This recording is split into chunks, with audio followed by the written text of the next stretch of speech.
You know what contractors hate? HGTV, end of the video. No, but you know, the HGTV thing, you know, they're gonna buy a house, fix a house, do this, do that, and all that. And the contractor inevitably walks up and goes, gee, Martha, this house has got an addition, it wasn't permitted, and blah, blah, blah, and what are we gonna do? Or, you know, the dramatic city inspector rides up in his little white car with a city seal on the door. And so let's talk about permits for just a second. Let's shed a little light on how this works down here in the Wild Wild West of foundation repair. So when do you need a permit? Whenever the city tells you. And it's so ambiguous because every city works a little different. And so one thing that we try to do here is there's two very sensitive topics that we veer away from: politics and religion. And I'm gonna have to talk politics for just a minute. So let's start off, you know, when we were back in the 9th grade and we're looking at U.S. history, you got federal government, then you got state government. The state government delegates to whatever the governing municipality is within the state. So in the state of Texas, like in Louisiana, you got parishes, and you know, other places, you know,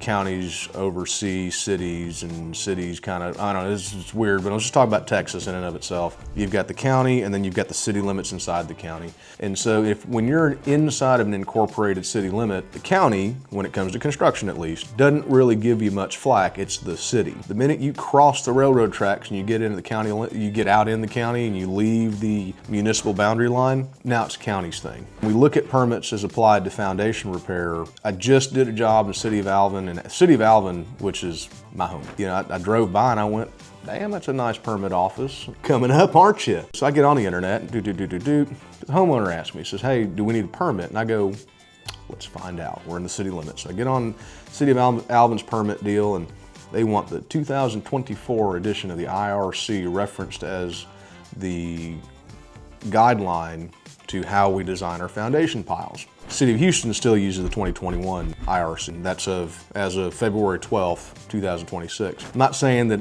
Alvin's better than Houston or vice versa. I'm just saying that's just different municipalities adopt different codes as the code they're going to abide by. Funny enough, I'm pretty familiar with the ICC or the IRC, which is the International Residential Code.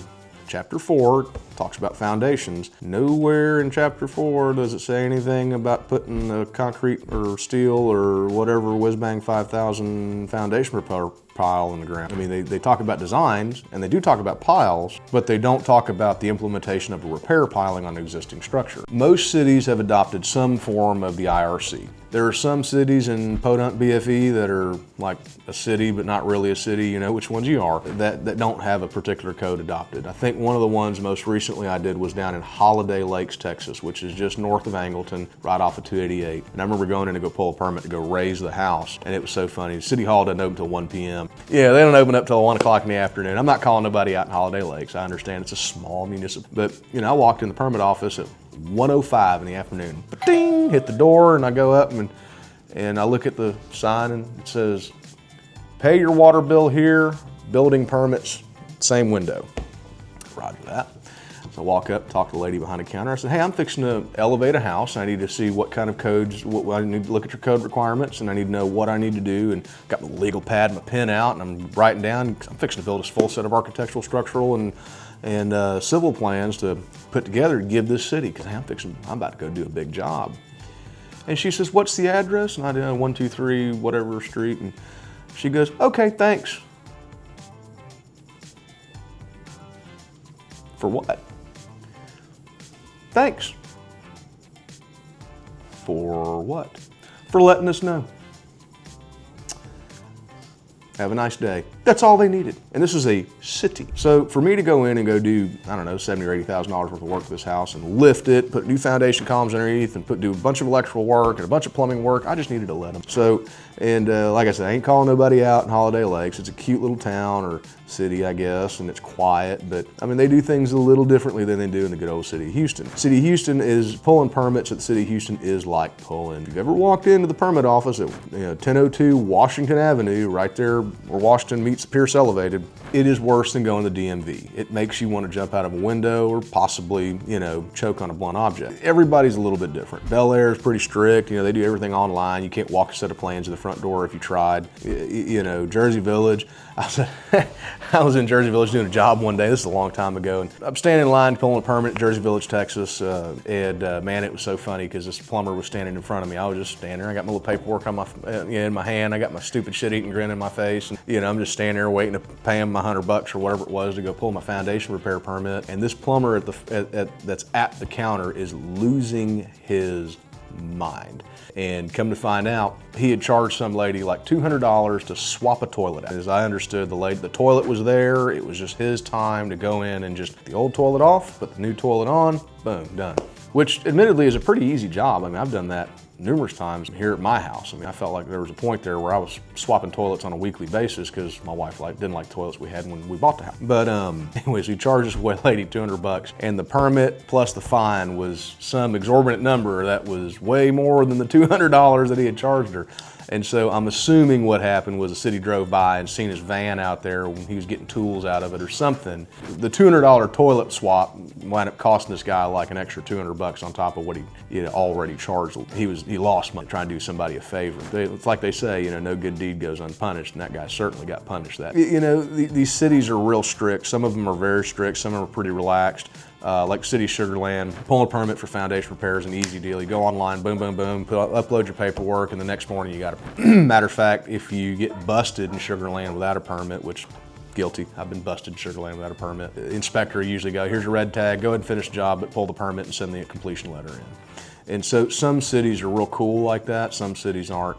But counties are weird. Harris County has a permit division where you absolutely are supposed to, well, hold on a minute, let me stop there. They have an available foundation repair permit, but they don't enforce it. So if you don't ever pull one, it's not an enforceable thing. I remember getting into a contract debate with somebody down in unincorporated Fort Bend County. This wasn't CoreTech, this was years and years and years ago. I was working for a different company, and the customer said, you said in your contract you were going to pull a permit through the applicable municipality. You didn't pull a permit, correct? You breached your contract. I go, yeah, if you want to put it like that, sure, but if you go to Fort Bend County and you ask them, you take a wheelbarrow full of $100 bills in the front door and go, I need a foundation repair permit, they're going to kindly ask you to remove the wheelbarrow from their lobby. They just won't sell you one. So counties are kind of funny. So just, I guess it's like anything that they say that you do or anybody, and this is not legal advice. It's like anybody that, anything you do, it's like check your local laws and regulations, and some places require permits, some places, and I've got a qualm with foundation repair permits, and I'm just going back to the front of the video, nowhere in the code book does it say how you're supposed to fix the foundation after it's built. They only talk about how you're supposed to build it. The other day, well, this has probably been a couple weeks ago now, I was in the office on, hell, I don't remember what morning it was, but sitting in the office, sitting at my desk and kind of leaned back, and my office dude, Matt, was in there, and he took a phone call from a customer. One of our estimators went out and gave this guy a bid. And this guy calls in the office, says, hey, I talked to Sam the other day or yesterday, and did a little soul searching overnight, and it's 8:30, 9 o'clock in the morning today, and I'm ready to schedule you guys. Yeah, great. It's just typical customer calling in to schedule a job, no big deal. And I hear across the office, Matt's going on and on and on and on about, well, if you need to talk to the HOA, you can just give them our plans, and you can do this and you can do that, and if we need to submit blah blah blah, and I'm like, hey Matt, HOAs can't tell you not to fix your stuff. And funny enough, it was one of you guys. It was a YouTube viewer that called in for an estimate. One of our estimators went out and saw him. Sam went out and saw him, which I think you're gonna meet Sam here in a little bit. We're working him up to being on camera. I still hate being on camera, but here I am, so I got to share the pain with somebody, and I think I suckered Sam into it. So, anyways, he goes, "Hey, is that John?" I hear it because Matt puts phone on speakerphone, and I hear, "Is that John?" And so I go wandering across the office to go sit down and go talk to the man. That was pretty cool. That I don't really like feeling like a celebrity, but it's kind of cool that this works the way it does. And anyways, his big question was he needed to clear things with his HOA before we came in and did any work. And really, HOAs govern the beautification of your of your property. So they can tell you how high the fence needs to be, or what color it's got to be, or you can't have a green front door, but you can have a red front door, and the shingles on your house got to be a certain color, and mow your grass, and you got to have one tree in the front yard. I mean, they govern that kind of stuff, and the state of Texas gives HOAs a lot of power. But anyways, I mean, yeah, so they can't tell you that you can't put a repair piling in the ground and fix the foundation, re-level the house. I mean, there's no HOA power that says that you have to go through them. Now, I forget the little town name, but it's a little city municipality. It's up north. It's not Huntsville. It's not Willis. It's one of the little ones up there where the city is the HOA and they can do it, but because they are the city, right? That's the one I can think of off the top of my head. And we had a job back there, I don't know, maybe a year ago, where the guy had to go pull his own permit and asked us to do the engineering report for it. I've got a big problem with HOAs though. HOA guys roll up on us. At my house, I remember it was like a Sunday morning and I was out raking leaves or taking out Christmas lights or something. I forget what I was doing. This fella comes walking up and he goes, "Oh, I'm with the blah blah whatever community homeowner association," and da da da da. I go, "Oh, hey, good morning." He says, "Sir, you've got trash cans that are visible from the road." Yeah, right there, right around the corner from the garage. He says, "Well, it's in our bylaws. You're prohibited from having trash cans in your front yard." I go, "Look, buddy, I grew up in a single wide trailer. You better be count your lucky stars. That's all I got in my front yard. If it was up to me, I'd have an El Camino or something on cinder blocks in my front yard." Talking to the wrong guy, telling me what I can and can't have in my front yard. So I begrudgingly took the trash cans around back, but still got a letter for it. But I've got, like I said, a personal vendetta with HOAs. I was doing a job down in Maryland. If anybody knows anything about Maryland, I mean, Maryland is persnickety. And I get it, they got some $1 million houses down there and they want everything to look, on the up and up. I was raising this and I was on the platform of this unified jacking machine, and I'm hitting switches, I'm doing my thing, Marlboro hanging out of my mouth, and I'm barking orders and boom, boom, boom, boom, boom. And some guy comes up behind me while I'm in the middle of pushing his house. "Sir, sir, sir." And I kind of did my hand like this because I was in the middle of something, and he didn't like that. And of course I got the house up, shut the machine off, and put the brakes on everything so it wouldn't bleed back down. And I hop off the platform and I go, "Can I help you?" This guy had an ID. He goes, "My name is whatever, Joe Smith," or whatever his name was. MCI. "Oh, that sounds awful damn official, Mr. MCIA. Well, it was the Maryland Community Improvement Association. Well, this is one of the first houses that I had lifted in Maryland as the GC. I did a lot of subcontractor work in that area for other contractors they were the GC. I didn't realize that this is where they could govern it. Because I was raising the house, that altered the aesthetics of the house, and they had to approve the color.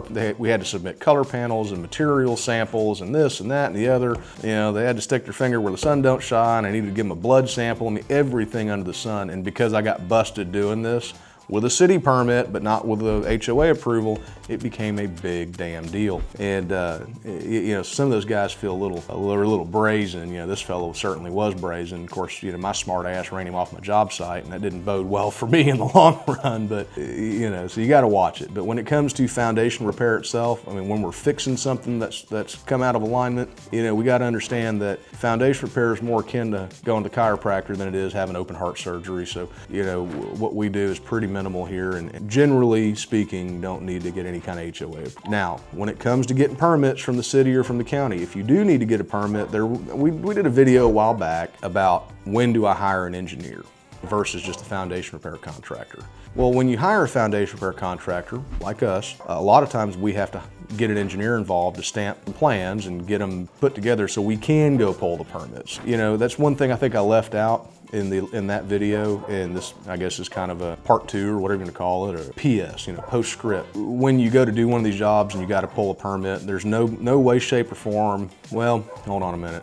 Unless you're down in that Podunk municipality, Holiday Lakes, there's typically not a way to get a permit without having an engineered set of plans. And if your foundation repair contractor looks at you like a deer in the headlights when you ask them to engineer some plans so you can go get a permit, speaking of giving CoreTech a call, I'm sure Eric's gonna put a phone number here or a link here or a button there or something. Do yourself a favor, if you catch yourself in a bind, you got cracks above the doors and windows that hang up and doors that stick, or if you're like my old lady and she's got her foot planted in my posterior because something happened to the house and she wants it fixed, do yourself a favor, pick up the phone, give us a call, and let us get out there and go take a look at it for you and set you right. Homeowner association or city, doesn't matter to us.